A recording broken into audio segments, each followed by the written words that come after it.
Bahrain நாட்டில் கடந்த 19ஆம் தேதி முதல் 23ஆம் தேதி வரை ஆசிய இளையோருக்கான விளையாட்டுப் போட்டிகள் நடைபெற்றது.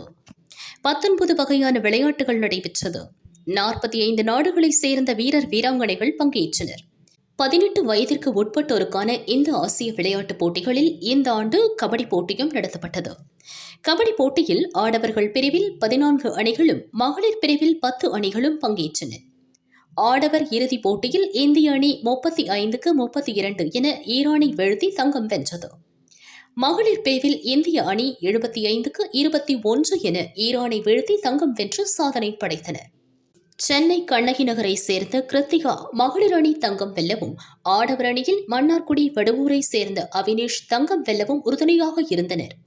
9 ஆண்டுகள் கழித்து இந்திய மகளிர் கபடி அணியில் தமிழகத்தைச் சேர்ந்த வீராங்கனை தங்கம் வெல்ல உறுதுணையாக இருந்ததால் முதல்வர் ஸ்டாலின் கிருத்திகாவிற்கு வாழ்த்து தெரிவித்திருந்தார். வீராங்கனை கிருத்திகாவும் கபடி வீரர் அவினேஷும் விமானம் மூலம் சென்னை திரும்பினர்.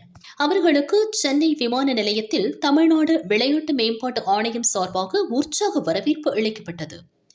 தாம்பரம் எம்எல்ஏ ராஜா மற்றும் பல்வேறு அரசியல் கட்சி பிரமுகர்கள் மாலை அணிவித்து வரவேற்பு அளித்தனர்.